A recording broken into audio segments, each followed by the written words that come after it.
welcome back to the Undercut, and today we're going to be discussing that Sergio Perez, Liam Lawson, Isaac Hadjar news that has come out over the last couple of days. We've waited until it is all sort of unveiled itself. We haven't sort of done, videos here and there. We've kind of waited till it's all come out, but now we can finally talk about it. We know exactly who is driving next season, and we've got a full grid. Finally. Yes, finally, a full grid, a confirmed. I mean, to be fair, we did have a full confirmed grid before all this news, but we knew likelihood is Perez was going. Yes, we did. We did know the likelihood of Perez was going. It's our second full grid. Yes, our second. So, the first question that we have, and that everyone is going to have, is, was it right to replace Sergio Perez? That is the first question we've got. Well, straight off the bat, yes. I mean, I think me and you were calling it for it pretty much halfway through the season. I was most certainly saying at the start of the season, he's probably going to be going. So, it's right. He's had a shocking year, let's be honest. He's had a pretty poor year. His qualifying was abysmal. His race pace was abysmal.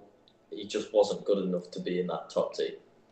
No, he wasn't. And I guess the moral question is, was it right to replace Sergio Perez or to announce the replacement after Abu Dhabi?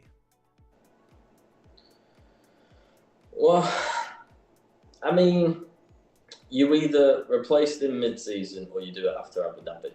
You don't do it mid-season like they did with Daniel Ricciardo. I think that would have just thrown everything off. No, I mean in sort of like announce his departure before Abu Dhabi, because he didn't have a full send-off. That could be his final race in Formula One.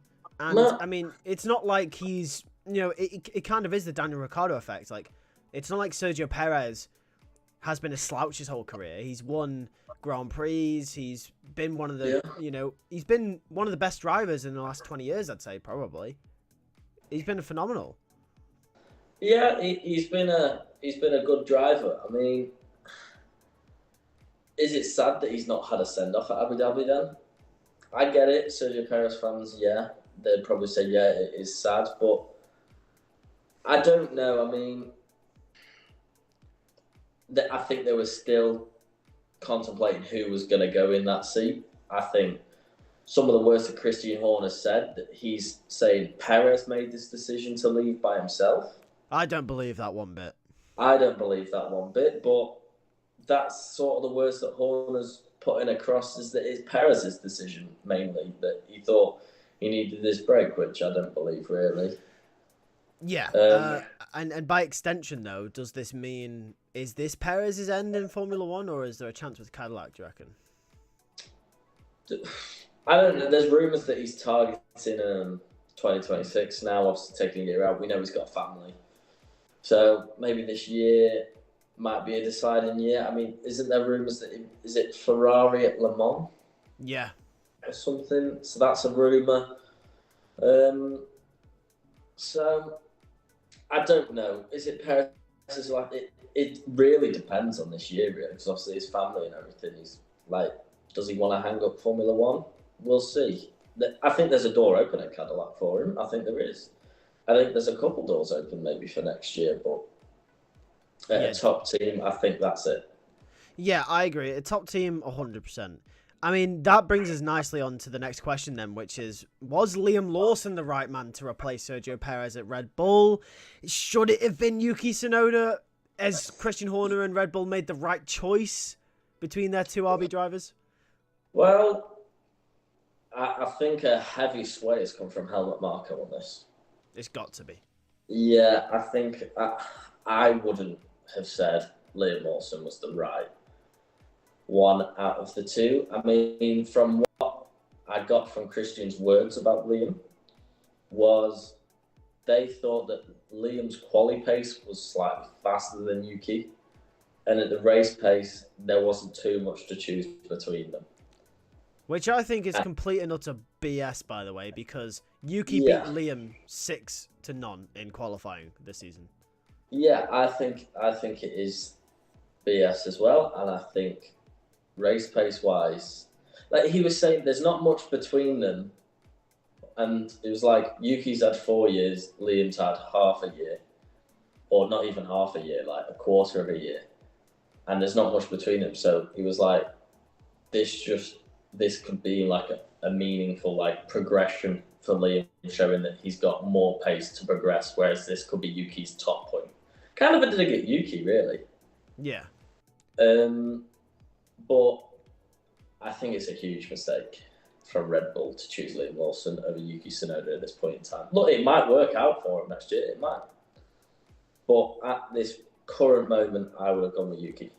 Yeah, I agree. I think there's pros and cons to it. The pros is that, obviously, like you mentioned, if we are working off the assumption that, Liam's only had the few races last season, and then this season he's had 6 races, and he's already matching Yuki, then maybe there is more in the tank for Liam Lawson.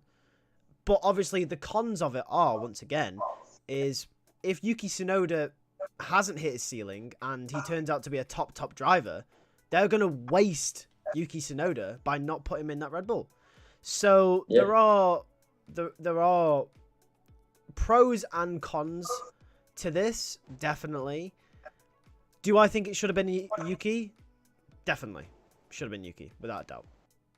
Yeah, I fully agree. It should have been Yuki. I feel bad for Yuki. But I still think Yuki's going to give him major headaches next year. Yeah, I agree. I think I don't want to skip too far onto predictions because that'll be a separate video. Yeah. But I do think Liam will struggle, unfortunately. And that's not a dig at Liam. But, no, it's not. We've seen Pierre Gasly struggle. I mean, Alpine, especially at the tail end of this season, he's shown how good he is. We've seen Alex Albon struggle, who, by the way, had the smallest gap in comparison to Max Verstappen as a teammate out of any of his teammates, and also then went on to do really well at Williams, was doing okay at whatever it was called, Toro Rosso back then, and Sergio Perez, proven race winner, fantastic at Racing Point the season before he joined Red Bull, regarded as one of the most talented drivers in the paddock, one of the most experienced drivers, and we've seen what's happened to him.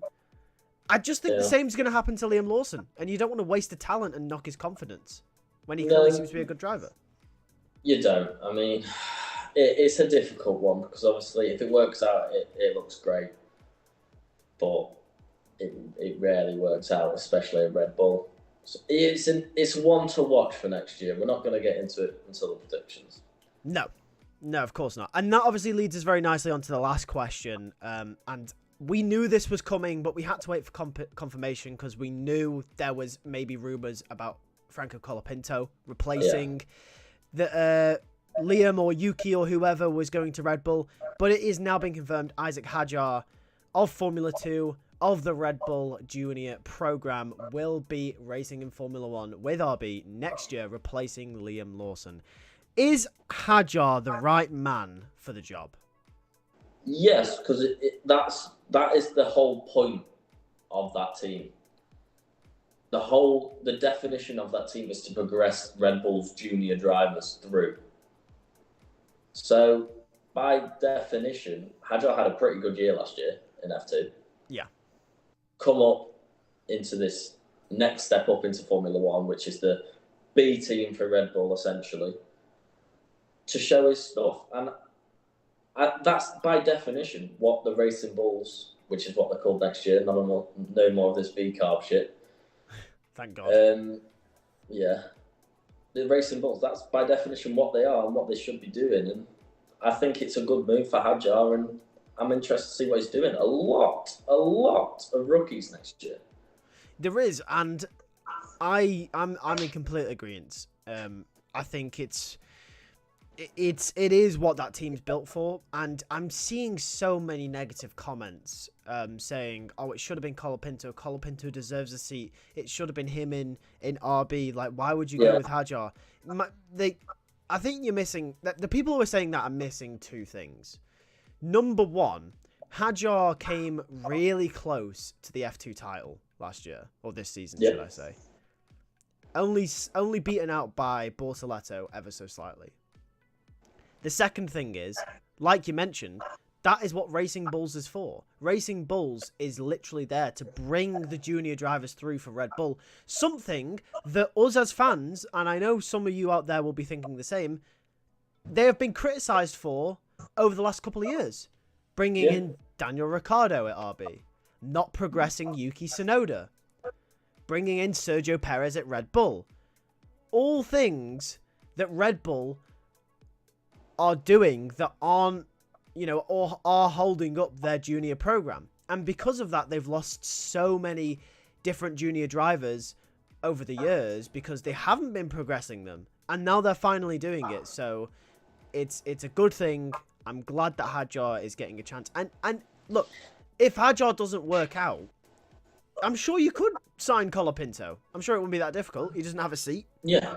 And we know they're not opposed to swapping out drivers in either their Red Bull or their RB team, as we saw with Nick de Vries. So, Yeah. No, yeah. I mean, Hadjar's a no-brainer, and I think that's probably the one right decision that Red Bull made this year, to be honest. Yeah. Other than that, I mean, Red Bull's had a stinking year in terms of choosing things, in terms of Perez's contract, Yuki's contract, Daniel going, Daniel staying, Yuki to Red Bull, Liam, who knows. But it's been a whirlwind. Yeah, it has. I think it's just a case of, I